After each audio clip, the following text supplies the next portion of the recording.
Good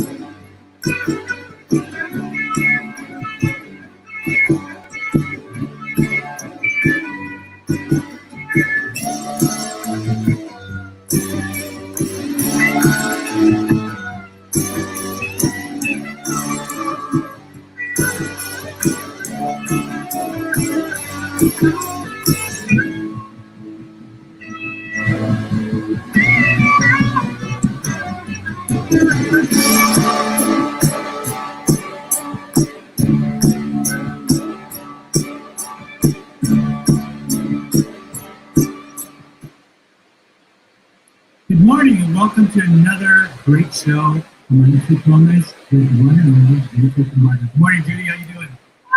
I'm doing awesome. It's a big day here in the United States. Very excited here on Election Day. Very excited. Hey, so speaking of election, what's that little sticker I see on your shirt there? Where you go? Yes, and I see we are twins today, so congratulations on voting. Anyone who has not voted, please do that. Either get your ballot in the mail or get down there and vote in person. It's a big day, an important election, locally as well as nationally.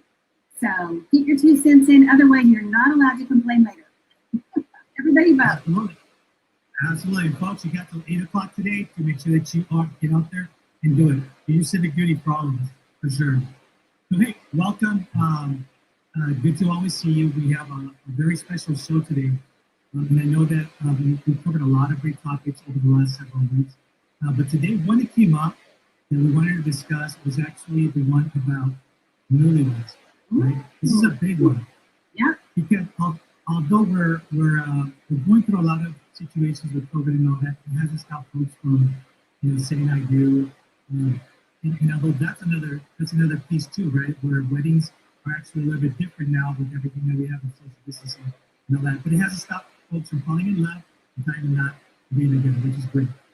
So I want to make sure that we have enough time on our show, but I wanted to start off with what are some of the conversations that we should be having as women, right?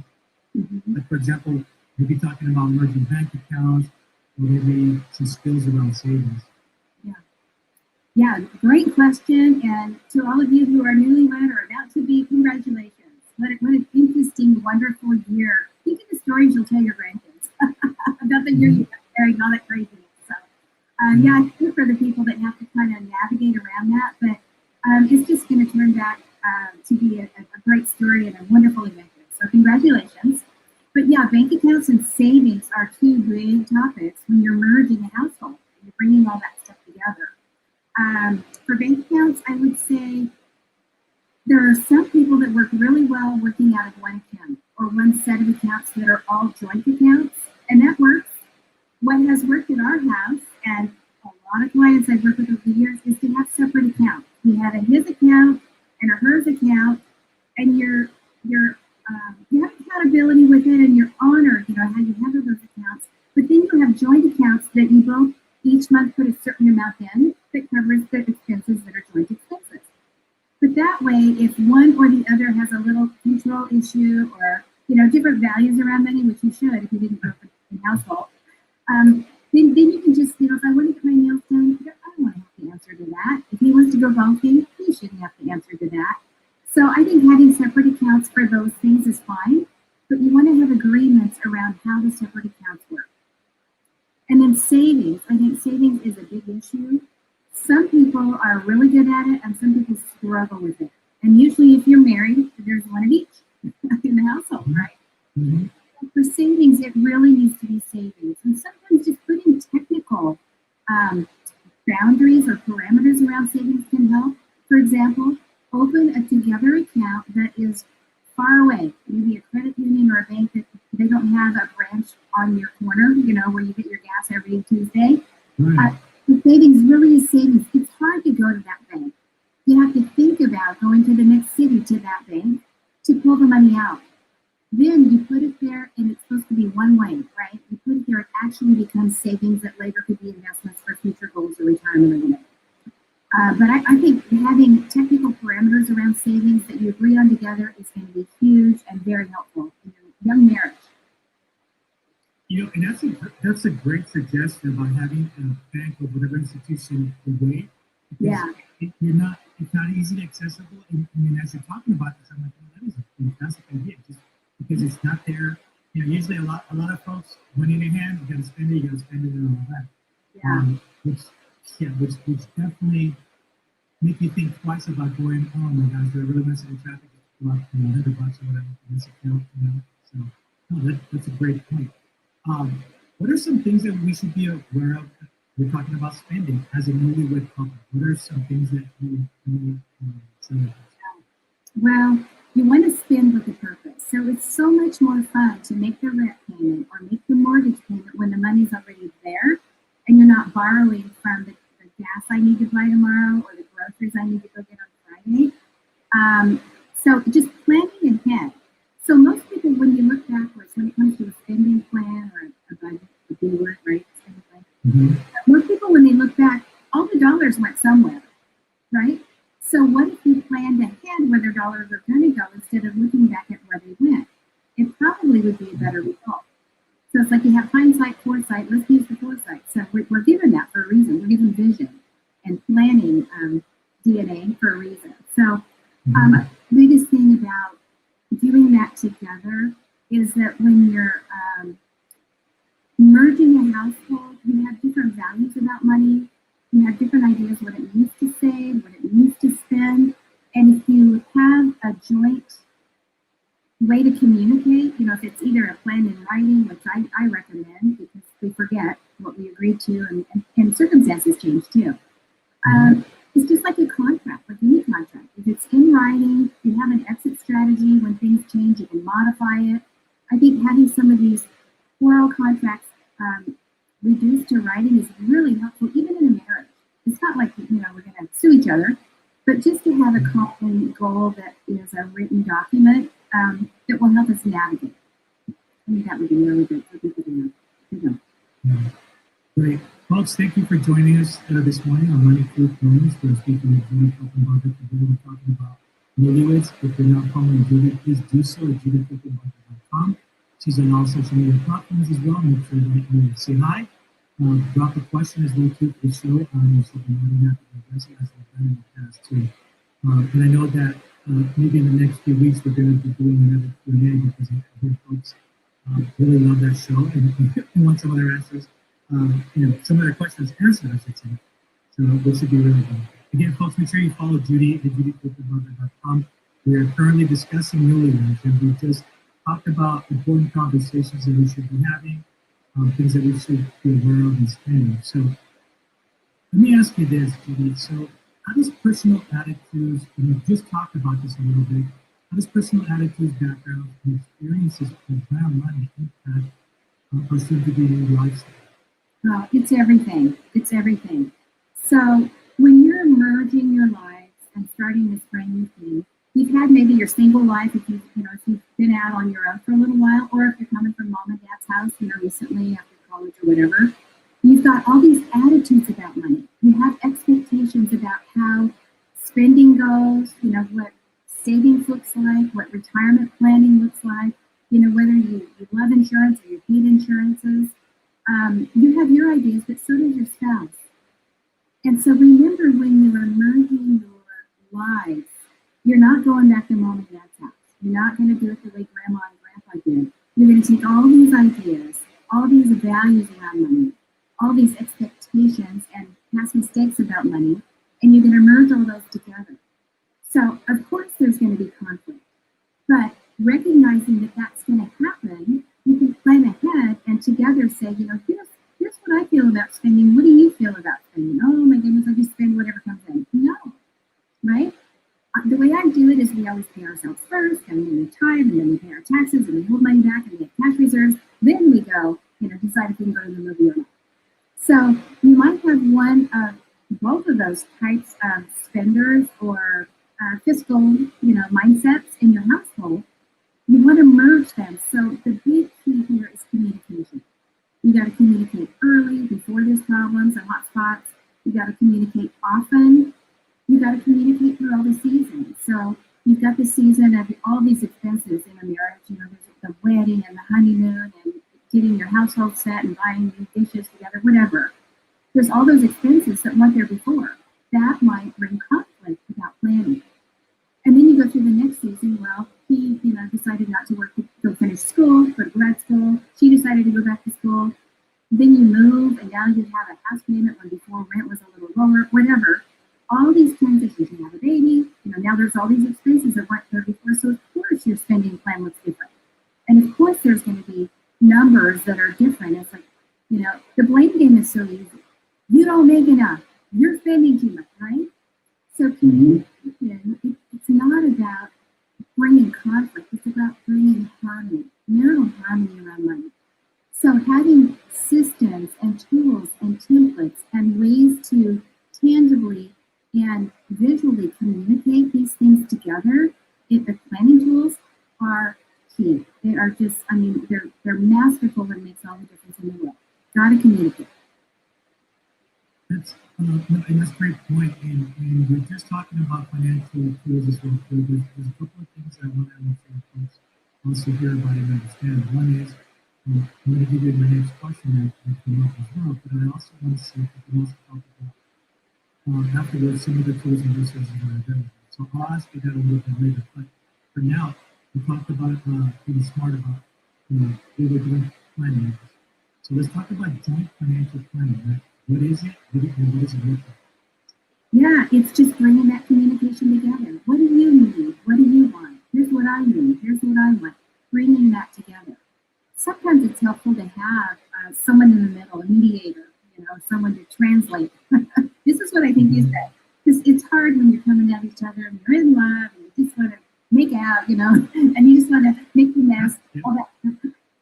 Yeah, here.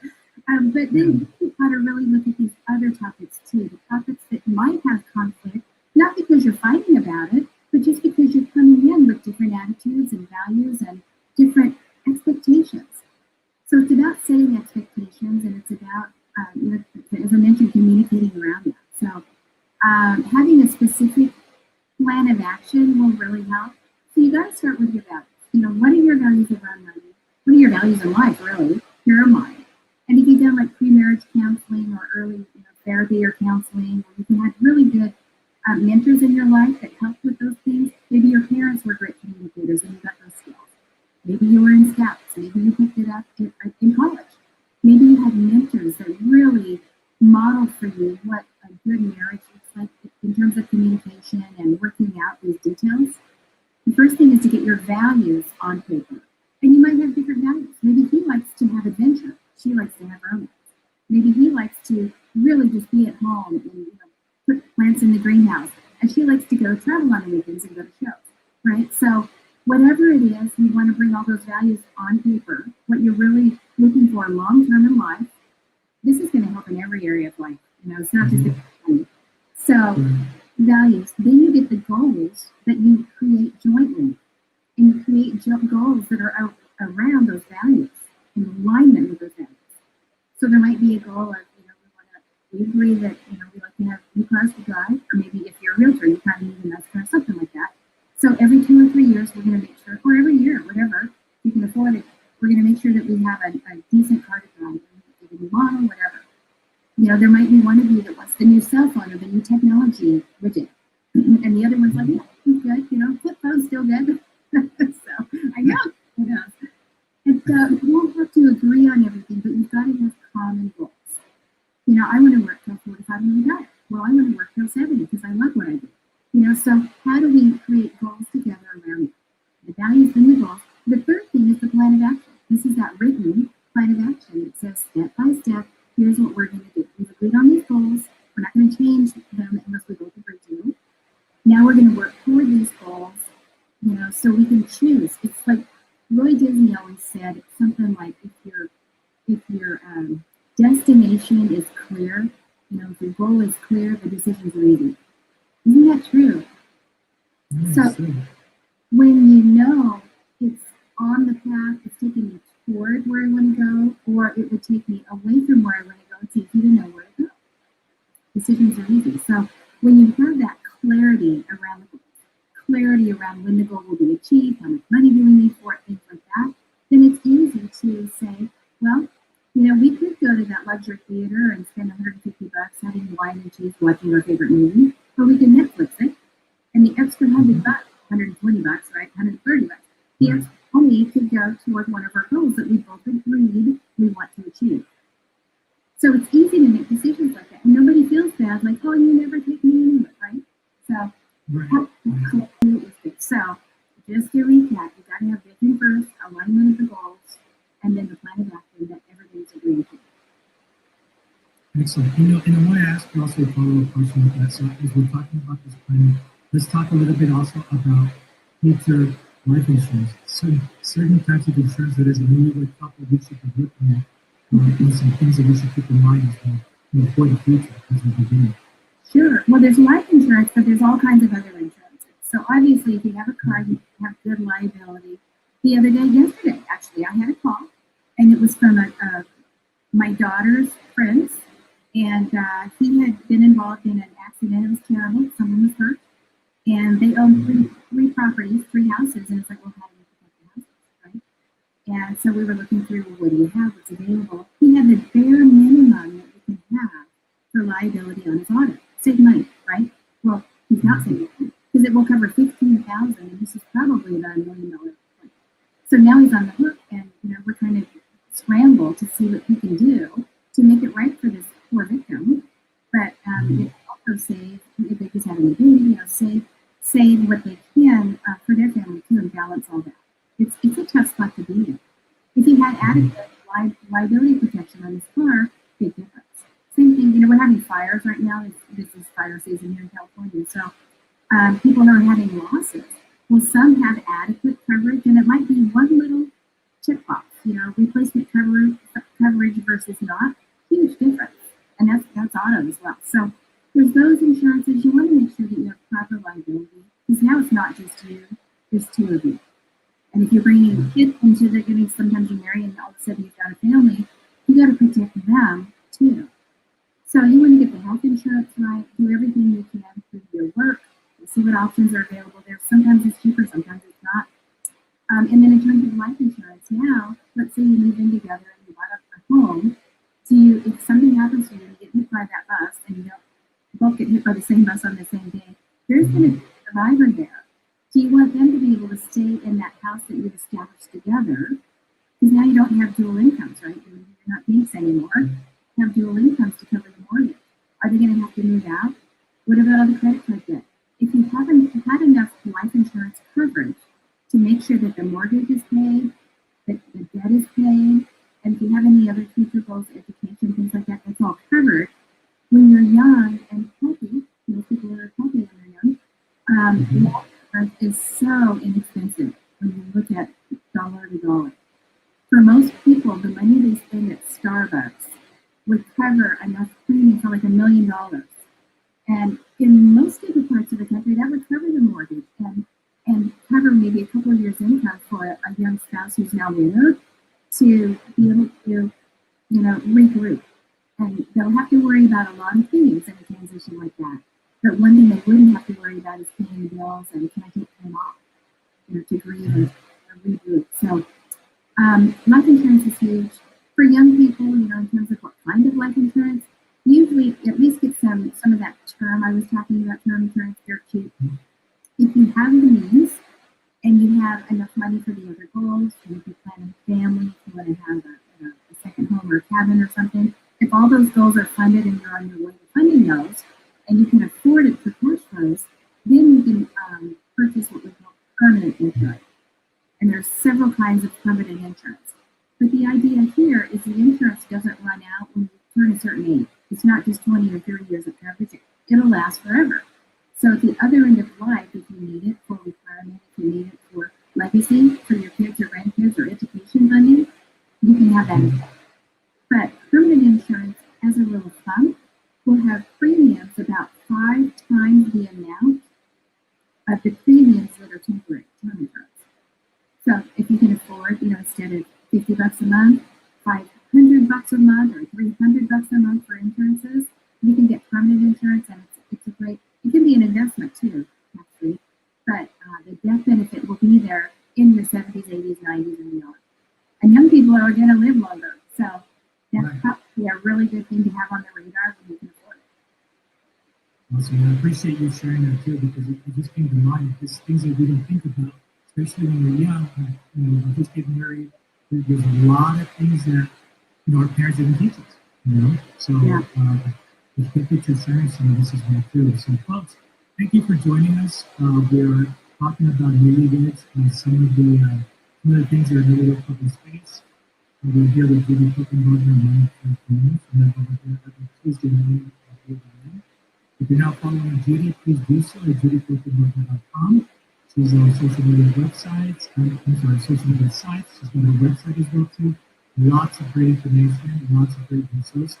And speaking of resources, I want to make sure also as newlywed couples get on this path and this journey, I want them to know just how much resources is out there from your website and the things that you've done for folks as well too. So you want to talk a little bit about the program and website and what they can find on it? Absolutely. Well, I'm on YouTube. There's all kinds of short little videos. They're all like 3 to 8 minutes on everything, about credit interest and about savings and about how to do a spending plan and everything like that. Mortgages. There's all kinds of information there. It's all free. We also have a book called Money, Truth, and Life. And this book goes through all the 5 pillars of finance. It gives you a basic understanding of all those things, like we just talked about life insurance, all the different kinds. What's the difference between a will and a trust? What's the difference between a bond and a stock? What should I have? What should I do at work? What should I do for retirement? All of that. So it goes through all the 5 pillars, how to do a savings, how to do a merge, with a spouse. And there's a lot of really neat life stories that make it relevant for people. So that book is great. It's on anywhere books are sold. There's Books A Million and Amazon and Target and Barnes and Noble, anywhere. I think on Amazon you can Kindle it for like $1. I mean, it's like very available. What's more exciting for people that really want to get this right, and I think it's the perfect gift for any young married couple. First anniversary, second, fifth anniversary. If they don't have a financial planner, which many people do, but if they don't have a planner or an advisor in their life that does all this collaboration with all of these areas of finance, the Money, Truth, and Life online mastery course is amazing. It goes through, it's like a college course. It starts like in preschool, goes through kindergarten, all the way to high school, and then into college. And it's everything you need to know about every area of finance. And you can do it on your own. There's short little videos that go through, there's templates and worksheets. And what you end up with is a great way to have a conversation, like we're talking about communicating with your spouse. Right. A great way to have those conversations in a safe way. So it's like a mediator without having to go to therapy. It's just like, oh, that's a good idea. Maybe we should do it this way. And there's always options. I always like to lay options. So it's not like you have to do it this way, like Grandpa did. No, there's 3 or 4 ways to do it. You guys pick one. On the spectrum. Find where you are together. Because what you're doing when you're married, you're creating a new culture. It's the culture of you guys. Like here we have the Copenbarger culture. And it came from the side, it came from the Copenbarger side. But when we married 37 years ago, we created our own culture. And it takes a while to develop that. But it's ours. Our family doesn't look like anybody else's. Our emerging attitudes about everything, including money, don't look like any other families that I know. We have our own. So you get to create that when you're newly married. You get to just do that together. These tools are the best tools. Well, they're the best ones out there because when I went looking for them, they weren't there. So I had to make them, right? After 40 years of working with people, 40-something years. But they're tools that are simple to understand. They're clear. If you just sat down fireside and did one video a night for a month, it might take a month to get through them, you would have such great understanding and such great clarity about what you need to do in your family's culture. What a gift. I have so many people, I sit down with them and say, oh, I wish you were here 20 years ago. Why didn't you do this years ago? Well, I think I would have too. But I wish I would have known this in my 20s, in my 30s, and my 40s. And now you can know it right now. In talking about that, I want folks to also know that you've given this gift of wisdom and everything you've experienced, put together not only the book, but the mastery program too.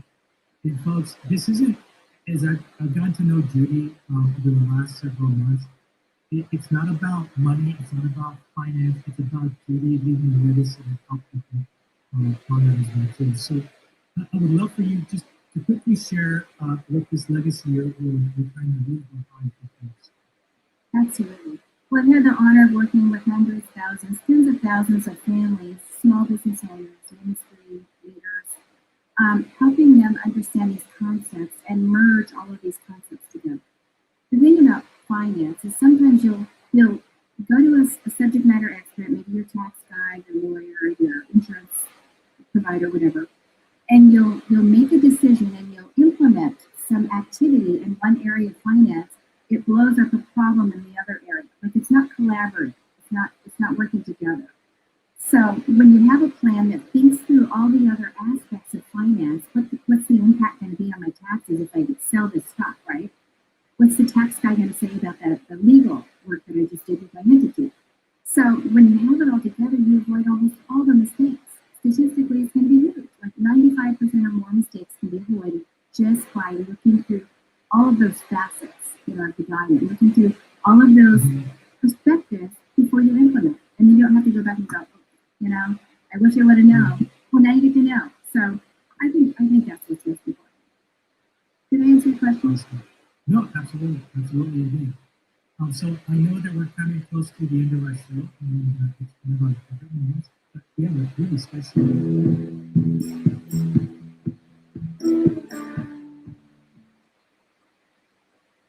I know we always talk about our weekly challenge on that, but having, today being voting day, would you say that we actually put the challenge to make sure how many folks can get out there and vote? And leave us a message on below in the comments. Just saying, yes, I voted, and see how many we can collect. I love that. We want to either see a picture of you with your sticker, thumbs up, that's right, or let us know you voted. And I have an additional challenge. When we're talking great. Especially, every 4 years we have the big one, right? So when we talk about those elections, I get a lot of questions about investments and the market and what do you think is going to happen and what does your crystal ball say? Well, I don't have one, and if I did, I don't know if I trust it. But a little side challenge that I'd like, you got to vote, let us know you voted. The other is about investment. So just quickly go through your history of investments.